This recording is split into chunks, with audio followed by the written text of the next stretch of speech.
हमारे बीच में हमारे कांग्रेस पार्टी के तोशाम हल्के से प्रत्याशी एक ऐसे नौजवान जो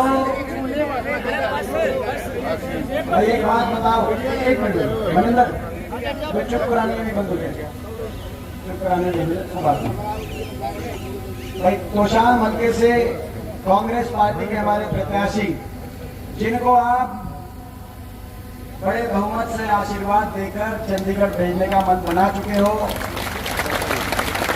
मेरे भाई उनके बारे में मैं एक बार जब बोलना शुरू करूंगा तो मैं कुछ बोलूंगा। मेरे भाई अनिरुद्ध चौधरी जी, हमारे आदरणीय RS दून जी, पूर्व IAS, हमारी बहन, आज मैं देख रहा था, उनको मैं बधाई देता हूँ कितनी अच्छी तरीके से उन्होंने आपके बीच में अपील करी। अनीता मलिक जी, हमारे कम्युनिस्ट पार्टी CPM के प्रदेश के अध्यक्ष कॉमरेड इंद्रजीत सिंह जी, हमारे भाई युवा कांग्रेस के राष्ट्रीय सचिव, बहुत ही नौजवान मेहनती भाई हमारे भाई धीरज सिंह जी, हमारे भाई कमल चौधरी जी, उन्होंने भी हमारी बात रखी। भाई आप हमारी बात रखेंगे कमल जी, हम भी आपकी पूरी बात रखेंगे। हमारे भाई जोगिंदर पागनवाला जी, भाई हमारा नौजवान साथी नरेंद्र गागड़वास जी, राजस्थान से आए हैं। रमेश टिकाव जी, जिला अध्यक्ष भिवानी से जो हैं। राजेंद्र गांधी जी, जिन्होंने अभी भी पार्टी ज्वाइन करी है। और भाई कुलवंत कोटिया जी भिवानी से। और सभी पिता तुल्य मेरे बुजुर्ग, नौजवान साथी, माताएं, बहनें, जिस घड़ी का बेसब्री से इंतजार कर रहे थे इतने वर्षों से, वो घड़ी आ गई है। बीजेपी से पीछा छुड़ाना चाहते हो कि नहीं चाहते हो? 10 साल की बीजेपी की सरकार से छिक लिए कि नहीं छिक लिए? छिक लिए, कसर बाकी रह रही है। और पूरे हरियाणा के कोने कोने से रिपोर्ट आली कि नहीं आली? किसकी सरकार बन रही है हरियाणा में?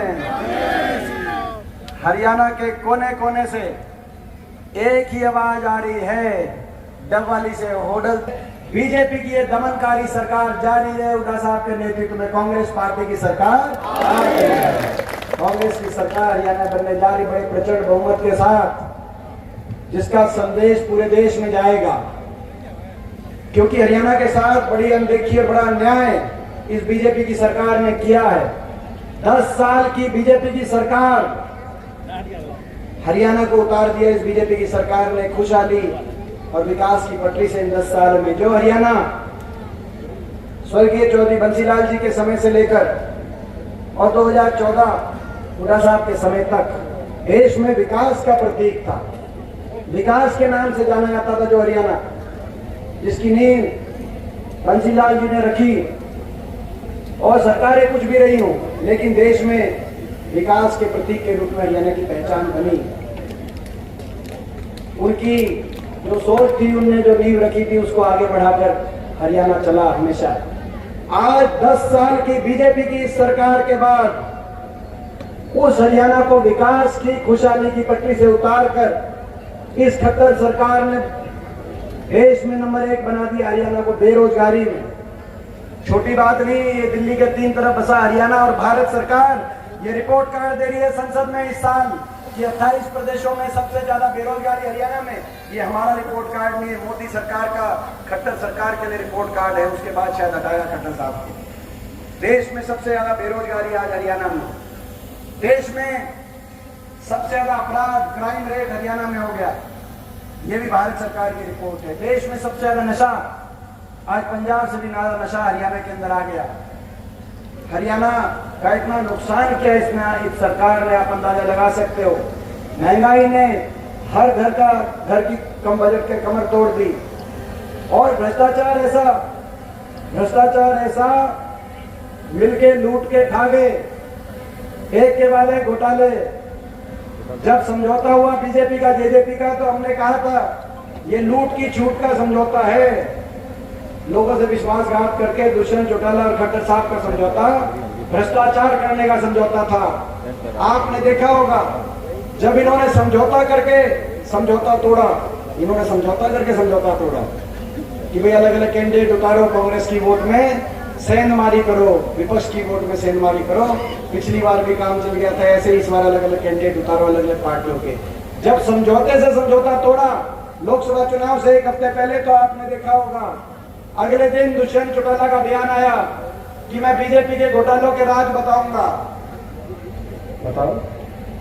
और उसके अगले दिन खट्टर साहब का बयान आया, दुष्यंत चौटाला के घोटालों की जांच कराऊंगा। और फिर कोई सा नहीं बोला, फिर तो बोल गए। बताओ, 5 साल तक मिलके लूट गए, कोई शराब घोटाला, कहीं माइनिंग घोटाला, कहीं रजिस्ट्री घोटाला, कहीं ग्वालपाड़ी घोटाला, कहीं मेट्रो रूट बदलाव घोटाला, कहीं रोडवेज का किलोमीटर स्कीम घोटाला, कहीं नगर निगमों के घोटाले, मिलके लूट के आंख नीचली एक दूसरे घोटालों से। और उसके बाद एक दूसरे के पोल पकड़े। डबल इंजन कह रहे थे कि डबल इंजन बन गया, खट्टर दुष्यंत डबल इंजन। वो डबल इंजन फेल हो गया कि नहीं हो गया? डबल इंजन रह गए, डब्बे तो बचा नहीं। इंजन और वो इंजन भी आपस में अलग अलग पटरियों पे बांध लिए। इलेक्शन आते आते न्याय बनी ना। डबल इंजन लूट का डबल इंजन था, डबल इंजन से लूट गया प्रदेश को। और भाई अब मौका है तो शाम को आगे लेके जाने के लिए और विकास की तरफ लेके जाने के लिए असली डबल इंजन आपके बीच में खड़ा। भाई डबल इंजन को आशीर्वाद दे देना, हमारे डबल इंजन को, आप इस डबल इंजन को, वो खट्टर और दुष्यंत के डबल इंजन की तो झंडी पाट ली कि नहीं पाट ली? ये डबल इंजन, इस डबल इंजन को आप चंडीगढ़ में पहुंचा दो तो शाम हल्के को प्रदेश में नंबर 1 का हल्का बनाने की जिम्मेदारी ये हमारी जिम्मेदारी है। और ये ऐसे उम्मीदवार आपके बीच में आए हैं, जैसे ही कहा इन्होंने, मेरे भाई हैं, बचपन से मेरे सीनियर हैं। ये इन्होंने एक बात कही कि वे स्कूल में साथ पढ़ते थे, लेकिन ये मेरे सीनियर थे। तो भाई स्कूल में सीनियर थे और बहुत कुछ मैंने इनसे सीखा है। मेरे बड़े भाई हैं, ये बहुत अच्छा क्रिकेट खेलते थे। इनको देख के क्रिकेट का मेरे को भी शौक हो गया था। तो ये बहुत भाई जो है अपना बहुत अच्छा, और बचपन से मैंने देखे आज तक एक बात देखी है। भाई आप बताओ, ये अनिरुद्ध हमारा भाई इससे नरम कोई मिलेगा आपको? देखो भाई, छोटी बात नहीं है इतनी नरमाई, छोटी बात नहीं है। मेरा भी तजुर्बा है, मैं भी 5वीं बार संसद में पहुंच गया छोटी उम्र में। 5वीं बार देश की बड़ी पंचायत में मेरी उम्र में देश में कोई नहीं पहुंचा, लोगों ने बहुत आशीर्वाद दिया है, मेरा भी तजुर्बा है। और इस बार भी देश की दूसरी सबसे बड़ी जीत मेरे को अपने लोकसभा क्षेत्र के लोगों ने संसद में पहुंचाया है, तो मेरा भी तजुर्बा है। मैंने भी सत्ता भी देखी है, विपक्ष भी देखी है, हरियाणा में भी सरकारें देखी है, विपक्ष भी देखी है। और बहुत लंबे समय तक पिछले 10 साल से संसद में हरियाणा की तरफ से मैं अकेला ही था विपक्ष में, बाकी तो सारी बीजेपी के थे। तो तानाशाही ताकतों से विपक्ष में रह के टकरा के भी मैंने देश की राजनीति की, जहाँ जो बिस्ती है देश की सबसे बड़ी पंचायत संसद, हाँ हरियाणा प्रदेश से अकेले विपक्ष के सांसद 10 साल तक मैंने वहां भी लड़ाई लड़के देखा है। हर तरीके का तजुर्बा है। इतना काबिल और इतना नरम आपको जनप्रतिनिधि नहीं मिल सकता, ये मैं आज आपको बताना। और भाई देखो, मैं आपसे पूछना चाहता हूं, हरियाणा में कांग्रेस की सरकार आ रही है? बताओ, हरियाणा में कांग्रेस की सरकार आ रही है। भाई अनिरुद्ध शरीफ हैं, नरम हैं, ईमानदार हैं, जीवन में इनका, अब इन्होंने सब कुछ जीवन में एक लक्ष्य कि अपना हल्के का विकास हो, सबकी सेवा करूं, तो भाई इन्होंने ऐसा प्रण ले लिया है। 36 बिरादरी का मान सम्मान करने वाले हैं और भाई दीपेंद्र के बड़े भाई हैं, और भाई हुड्डा साहब के, और हमारे भाई हमारा एक परिवार है, और भाई इनके लिए मेरी जान हाजिर है।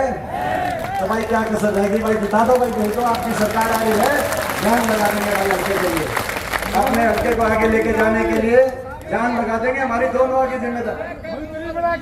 हाँ जी हाँ, धानक समाज का भी बहुत इज्जत करते हैं, कह रहे हैं इन्होंने बड़ा किया, धानक समाज का उसे धन्यवाद। छत्तीस बिरादरी का धन्यवाद कहने का मतलब एक का नाम नहीं लिया, छत्तीस बिरादरी का मान सम्मान करते हैं। तो ऐसे जो है जनप्रतिनिधि आपको दोबारा नहीं मिलेगा। ये भी बता देता हूँ मैं बात, ये मैं कहने के लिए बात आया हूँ, और ये भी मैं बात बता देता हूँ। आप यहाँ से चंडीगढ़ भेजोगे तो आप क्या सोचते हो, खाली हाथ वापस नहीं आएंगे भाई। आप चंडीगढ़ आप यहाँ से चंडीगढ़ भेजने की जिम्मेदारी आपके कंधों पे रहे। यहाँ से आप चंडीगढ़ भेजो, चंडीगढ़ में से खाली हाथ नहीं आएंगे। मैं भी अपने वर्करों के काम अनिरुद्ध से कह कराऊंगा, ऐसी जिम्मेदारी लेके आएंगे भाई। ये मौका है, बहुत जोश बहुत है, आप नारे नहीं भाई, जोश बहुत है। तो ये क्योंकि मिलके आज हम न्याय की लड़ाई लड़ रहे हैं, धर्म की लड़ाई लड़ रहे हैं। ये बीजेपी ने, जिसने इतनी लूट मचा के हरियाणा को विकास की पटरी से उतार कर आज बेरोजगारी, नशा, अपराध, भ्रष्टाचार, महंगाई, काम किया नहीं बीजेपी ने, मगर काम बिगाड़ दिया हरियाणा का। मैं आपसे पूछना चाहता हूं, 10 साल खट्टर साहब मुख्यमंत्री थे भाई, काम हुआ भाई? आपने देखा होगा तो सामने पे किसी का मान सम्मान किया? कभी गांव में आए तो किसी का मान सम्मान किया हो भाई? ये ना काम भाई का दो ही चीज होती है, काम करना या मान सम्मान करना। और भाई ना काम किया ना मान सम्मान किया। और ये हम क्या कह रहे हैं, ये हम क्या कहें, यहाँ से जो बीजेपी के उम्मीदवार हैं 3 महीने पहले तक तो वो भी यही कह रहे थे भाई, ठीक बात है ना। 10 साल वो भी ये कह रहे थे, 10 साल तक ना काम ना मान सम्मान, हरियाणा का बट्टा बिठा दिया, कह रहे थे कि नहीं कह रहे थे? और मगर काम ना करते तो भी हम काम चला लेते, हरियाणा का दिल बड़ा है। लेकिन इन्होंने तो काम खराब कर दिया, हरियाणा प्रदेश के हर वर्ग का अपमान किया, हर वर्ग को उलझा दिया हरियाणा प्रदेश के लोगों को। किसी को उलझा दिया फैमिली आईडी में, किसी को उलझा दिया पोर्टल में, पोर्टल इसे से आगे, किसी को उलझा दिया प्रॉपर्टी आईडी में, और कि युवाओं को उलझा दिया कच्ची नौकरी में, सीटी में। कौशल निगम आ गया बिना रिजर्वेशन। बाबा साहब भीमराव अंबेडकर जी के संविधान की हत्यारी ये सरकार साबित हुई। 1.5 लाख बच्चों को सरकार ने ठेकेदारी पे लगा दिया, बिना रिजर्वेशन, बिना पेंशन, बिना मेरिट के। आरएसएस के दफ्तरों से चिटाई उन बच्चों को लगा दिया गया कौशल निगम में। सारी पक्की नौकरी बीजेपी खा गई कि नहीं खा गई पक्की नौकरी? और एचपीएससी के दफ्तरों में 1.5 करोड़ रुपए अनिल नागर के पकड़े गए, जो सचिव थे एचपीएससी के, जिनको खट्टर साहब ने लगाया था सचिव, वो तो उनके दफ्तर में पकड़े गए। वो भर्ती तो रुक गई, लेकिन जिन भर्तियों में नहीं पकड़े गए या जिन भर्तियों में घर पे लिए गए थे, कितना खुला काम चल रहा हो अंदाजा लगाओ। पेपर लीक पे पेपर लीक, भर्ती घोटाले पे भर्ती घोटाले, तारीख पे तारीख। नौजवानों को एक भी बड़ी लिस्ट नहीं आई पिछले 5 साल में, और पिछले 10 साल में भी सरकारी 2 लाख सरकारी पद को समाप्त करने वाली है सरकार। केवल ग्रुप 1 और ग्रुप 2 की नौकरियां आई। ग्रुप 1 और ग्रुप 2 में हरियाणा से ज्यादा हरियाणा के बाहर के बच्चे लगे क्लास 1 क्लास 2 में। हरियाणा के बाहर के बच्चों को अवसर मिला। एचसीएस, असिस्टेंट प्रोफेसर जैसी लिस्टों के अंदर, एसडीएल जैसी लिस्टों के अंदर 99 में 77 बच्चे बाहर के। एक तो ऐसी लिस्ट आई कि आपने देखा 70 में से 68 बच्चे बाहर के, एचसीएस में बाहर के बच्चे। कहीं और तो ऐसा नहीं होता देखा हमने हरियाणा में जैसा इन्होंने काम किया। मैं देख रहा था राजस्थान में, जब ये डॉक्टर जी शिक्षा मंत्री थे, तब एक प्रश्न आया था, उन्होंने जवाब दिया था राजस्थान असेंबली में कि आरपीएससी को ये निर्देशित हमने किया है कि 1% से ज्यादा बाहर के बच्चे ना लगे राजस्थान में। तो हरियाणा में कोई वाली वारिस हरियाणा के नौजवानों का के हितों का नहीं बचा, ऐसी सरकार आप बन गई। इनकी सरकार में ये जो सारी ज्वाइनिंग के लिए घूम रहे हैं, पर पहले 60,000 पोस्ट कह रहे थे, फिर घटा कर उसमें कहा 25,000 पोस्ट, और बोला भाई कहा ज्वाइनिंग कराएंगे इलेक्शन से पहले, पहले लोकसभा इलेक्शन से पहले, इलेक्शन आ गया, बोला विधानसभा इलेक्शन से पहले, अब कह रहे हैं विधानसभा इलेक्शन के बाद। नौजवानों को 5 साल में इस सरकार ने उलझा दिया। सीटी में, कच्ची नौकरी में, और तारीख पे तारीख मिली।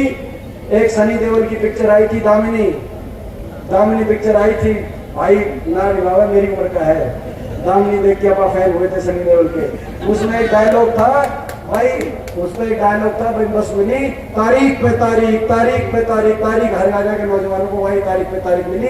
कांग्रेस की सरकार आएगी, 2 लाख पक्की सरकारी नौकरी मेरिट पर समयबद्ध रूप से भर्ती विधान जो आज हमने मैनिफेस्टो में घोषणा करी है उसके अनुसार देंगे। ज्वाइनिंग पे ज्वाइनिंग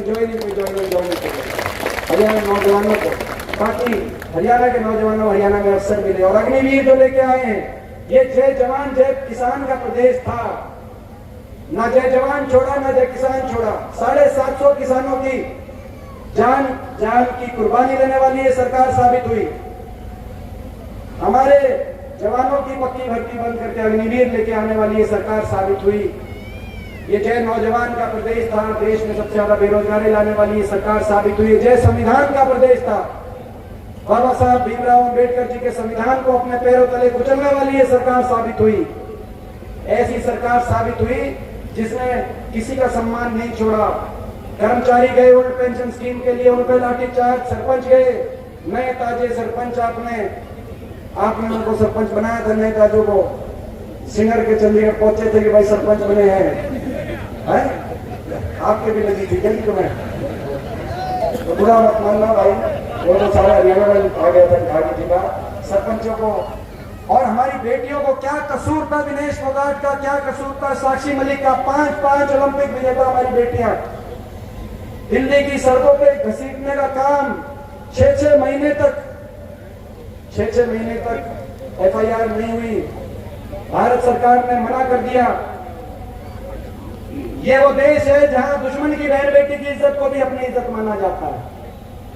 इस देश की संस्कृति ऐसी संस्कृति, राज धर्म में नागरिक में भेदभाव नहीं किया जा सकता, और जब बेटियों की इज्जत की बात आए तो बिल्कुल नहीं किया जा सकता। लेकिन क्या कसूर था उनका बेटियों का? केवल ये कसूर था कि वो आपकी बेटियां थी, वो हरियाणा की बेटियां थी। 6 महीने तक FIR नहीं दर्ज हुई। दिल्ली की सड़कों पे घसीटने का काम ओलंपिक विजेता बेटियों को किया गया। हम जब जाते थे दिल्ली पुलिस कहती थी कि भारत सरकार ने मना किया है। आखिर में धन्यवाद करते सुप्रीम कोर्ट का, सुप्रीम कोर्ट ने कहकर FIR दर्ज कराई, नहीं तो न्याय नहीं मिला, सरकार ने न्याय नहीं दिया आपको। कितना घोर अन्याय, 750 किसानों की जान चली गई। संसद में जब मैं अकेला उठ के कहता था, क्योंकि हरियाणा के 15 सांसदों में 14 बीजेपी के थे, लोकसभा राज्यसभा मिला के हरियाणा के 15 सांसद हैं। मैं जब अकेला विपक्ष में उठ के कहता था कि इनकी बात नहीं मानते तो कम से कम किसानों के प्रति सहानुभूति के 2 शब्द आप कह सकते हो, तो सारे देश की बीजेपी के सांसद टूट के पड़ते थे। ऐसे मानो जैसे राजनीतिक विरोधी नहीं दुश्मन हो। जिस संसद में 5 बार में लोगों ने पहुंचाने का मुझे काम किया, पिछले 20 साल से ज्यादा जिस संसद में मैंने हर तरह का माहौल देखा है, उस संसद में पानी पीने का भी मेरा जी नहीं करता था। कितना अकेलापन मैंने महसूस किया होगा, अंदाजा लगाओ। केवल कसूर ये था कि मैं आपका बेटा था, दूसरा मेरा कोई कसूर नहीं था। मैं जब खड़े होकर बात करता था। और ये बीजेपी इतना अन्याय, राजधर्म ये नहीं कहता। राजधर्म में आप किसी का विरोधी हो सकते हो, लेकिन सहानुभूति का कोई एक लेश मात्र भाव होना चाहिए देश के नागरिक के प्रति, देश के हर वर्ग के प्रति। लेकिन आपके प्रति वो भी नहीं मिला। और आज ये बीजेपी आपके बीच में आ रही है, तो आज मैं आपसे पूछना चाहता हूं, जब देश देखेगा क्या फैसला होगा तो शाम का, जब दिल्ली से बड़े बड़े नेता आएंगे और आप पे निशाना साधेंगे, हरियाणा की आवाज को कुचलने का काम करेंगे और प्रयास करेंगे, जैसे इन्होंने पिछले 10 साल से हरियाणा की आवाज को कुचलने का काम किया। दिल्ली से बड़े बड़े नेता आएंगे जिन्होंने इतना घोर अन्याय किया आपके साथ। जब वो आएंगे और जब नतीजा आएगा तो कोशाम का फैसला किस तरफ होगा, मैं आपसे पूछना चाहता हूं। 750 किसानों की जान की कुर्बानी देने वाली बीजेपी के साथ होगा या न्याय के साथ होगा। हमारी बेटियों को दिल्ली की सड़कों पे देश और दुनिया के सामने हमारी बेटियों को घसीटकर अपने दिल का हमारे प्रति नफरत जाहिर करने वाली बीजेपी के साथ होगा या न्याय के साथ होगा। बाबा साहब भीमराव अंबेडकर जी के संविधान की हत्या करने वाली बीजेपी के साथ होगा या जय संविधान के नारे पे संसद में पहुंचकर उसके नारे की गूंज पहुंचाने वालों के साथ होगा। तो शाम का फैसला किस तरफ होगा देश देखेगा। तो मैं आपसे पूछना चाहता हूं, जब ये नतीजा है तो दिल्ली में जब फ्लैश हो खबर, तो दिल्ली में जब फ्लैश हो तो शाम का जो नतीजा है उससे एक बात साबित हो जाए कि भाई ये हरियाणा है प्रधान, ये हरियाणा है प्रधान। हरियाणा का आदमी ठगा जाता है। हम सीधे होते हैं, शरीफ होते हैं, हम ठगे भी जा सकते हैं। लोग तरह तरह से ठगने आपके बीच में आ सकते हैं। कोई जेजेपी की पार्टी पिछली बार आ गई थी आपको ठगने, ये कहकर कि बीजेपी करो जमुना पार। कुछ लोग पार्टी बदल कर आपके बीच में आ सकते हैं, आपको ठग सकते हैं। हरियाणा का आदमी ठगा जाता है, लेकिन जो ठग के जाता है हम उससे हिसाब लेना भी जानते हैं, मौका पड़ने पे उसका हिसाब करना भी जानते हैं। ये आपका फैसला है भाई। और पूरे हरियाणा में माहौल बन गया, कांग्रेस का माहौल बन गया कि नहीं बन गया? पूरे हरियाणा में सिस्टम घुमा दिया कि नहीं घुमा दिया भाई? सिस्टम कांग्रेस का बन गया। छत्तीस बिरादरी पूरा प्रदेश ये सरकार बनने जा रही है। सरकार बनते ही हर वर्ग के हित के हम फैसले करेंगे। सबसे पहले अपने बड़े बुजुर्गों को देश में सर्वाधिक 6,000 बुढ़ापा पेंशन देने का कार्य करेंगे। अपनी माताओं बहनों के लिए 2,000 रसोई खर्च पेंशन। 18 साल से बड़ी कोई भी हमारी बहन है, 18 साल से लेकर 60 साल तक की माताओं की इतनी महंगाई हो गई है। और किसान को एमएसपी की गारंटी, जिसके लिए किसान आंदोलन हुआ। कर्मचारी को ओल्ड पेंशन स्कीम, आज हमारा मैनिफेस्टो आया है जिसमें कर्मचारियों ने आंदोलन किया। पंचायत और सरपंचों को उनके अधिकार उनको बढ़ाने का हम कार्य करेंगे। गरीब आदमी की जो सारी स्कीम इस सरकार ने बंद कर दी, सारी गरीब आदमी की स्कीम बंद कर दी। 100 गज के प्लॉट की स्कीम, मकान की स्कीम। भाई पिछले 10 साल से किसी का कोई 100 गज का प्लॉट आया? भाई सारे हल्के के आदमी बैठे हैं, सारी स्कीम बंद कर दी। तो 100 गज के प्लॉट की स्कीम को दोबारा एससी वर्ग के हमारे समाज के परिवारों के लिए, बैकवर्ड समाज के, छत्तीस बिरादरी के परिवारों के लिए, बीपीएल परिवारों के लिए 100 गज के प्लॉट की स्कीम को दोबारा शुरू कराएंगे। और जरूरतमंद को 3.5 लाख तक की आर्थिक सहायता से इंदिरा आवास योजना में मकान दिलवाने का कांग्रेस पार्टी काम करेगी। और राजस्थान की अशोक गहलोत सरकार के तर्ज पर, राजस्थान कांग्रेस सरकार के तर्ज पर भारी बीमारी हो जाए, किसी को कोई तकलीफ दुख ऐसी बीमारी हो जाए, बहुत बड़ा खर्चा इलाज में लग जाता है, घर के घर बर्बाद हो जाते हैं। 25 लाख तक की आर्थिक मदद सरकार को चिरंजीवी योजना में राजस्थान की हमारी सरकार, हमारी सरकार गरीब की सरकार होगी। हमारी सरकार गरीब की सरकार होगी। हमारी सरकार किसान की सरकार होगी। हमारी सरकार बड़े उद्योगपति घरानों के इशारे पे चलने वाली सरकार नहीं होगी। हमारी सरकार जो बड़े बड़े उद्योगपति घराने जो बीजेपी को चलाने का काम कर रहे हैं, हमारी सरकार गरीब को गणेश मानकर और किसान को भगवान मानकर और हर वर्ग का, छत्तीस बिरादरी का आपस में प्यार और प्रेम के रास्ते पर आगे लेके चलने वाली ये सरकार होगी, कांग्रेस पार्टी की ये सरकार।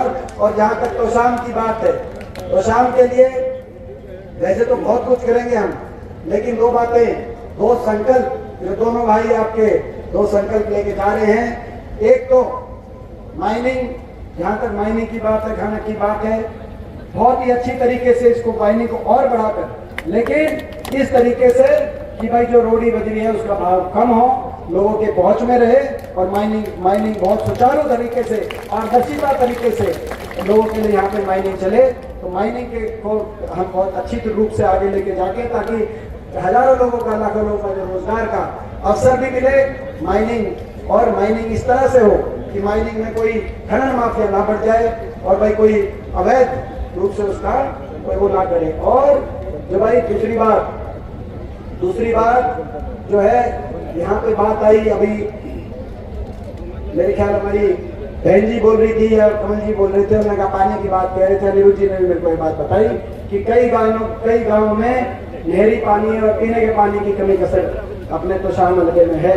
और ये भी हम संकल्प लेके जाते हैं भाई ये चौधरी बंसीलाल जी ने जैसे पानी पहुंचाया था, चौधरी बंसीलाल जी ने जैसे पहुंचाया था, आज हम स्वर्गीय चौधरी बंसीलाल जी, जिनके मेरे दादाजी के एक भाई जैसे संबंध थे, आज हम बंसीलाल जी को याद करके और ये संकल्प लेते हैं और ये दोनों भाई बंसीलाल जी की तरह कोसांग के गांव में पानी की कमी नहीं रहने देंगे।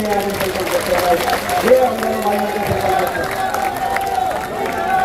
और भाई ये सुनो और सुनो भाई, बीजेपी वालों को कह देना, बीजेपी वालों को कह देना, जेपी दलाल जी की स्टेटमेंट आई जो लारू से चुनाव हार रहे हैं, उनकी स्टेटमेंट देखी होगी आपने, देखी थी कि नहीं देखी थी? बोले लोग कितने ही खिलाफ हो जाए, हम कितना ही जुल्म कर लें किसान पे, मजदूर पे, बेटियों पे, बोला कितना ही जुल्म कर ले, लोग कितने खिलाफ हो जाए, एमएलए जब आएंगे ना तो बीजेपी ने मध्य प्रदेश में तोड़ लिए थे, महाराष्ट्र में तोड़ लिए थे, एक आधा हरियाणा में भी तोड़ लिया, एक बोला भाई हम हरियाणा में भी तोड़ लेंगे, ये कही थी ना, बोला भाई एक आधा हरियाणा में भी हमने एमएलए तोड़ लेंगे। तो भाई मैं उनसे कहना चाहता हूँ, आप उनको बता देना, लोहारू तो मैं परसों जाऊंगा, परसों उनको सारी बात अच्छी से, लेकिन गूंज यहाँ से पहुंच जाए, उनको कह देना कि भाई छुट्टी करते हैं, मोदी क्या रशिया से पुतिन ले आओ, अनिरुद्ध को नहीं तोड़ सकते भाई, भाई टूटने वाले जो थे वो चले गए होंगे, जो है मगर जो ईमानदारी से अपने जमीर से धोखा खाया है, कई बार धोखा खाया है, कई बार आप पीठ पीछे से वार सहा है, मगर मुंह पे आज तक शिकन तक नहीं दिखाई गई, वो अनिरुद्ध है, उस व्यक्ति का चरित्र अनिरुद्ध है। फिर भी अपने जमीर पे खड़ा है, किसान के साथ खड़ा है, गरीब के साथ खड़ा है, अपनी कांग्रेस पार्टी की विचारधारा के साथ खड़ा है। हुड्डा साहब और हमारे साथ भाई की भाई की तरह के दो, ये इतना साथ इन्होंने दिया है, तो भाई ये ऐसे चरित्रवान एक नौजवान, ऊर्जावान, होनहार एक नौजवान साथी है भाई, इनको भाई आप पूरा आशीर्वाद देना भाई, पूरे भाई दोगे, बताओ पूरा आशीर्वाद भाई आप लोगों के विश्वास पर, भाई हम आपसे इस विश्वास पर हम आगे बढ़ते हैं, और भाई और जो हमने जो बात की उसके उस विश्वास पर दोनों भाई पूरा उतरेंगे भाई। बहुत बहुत धन्यवाद।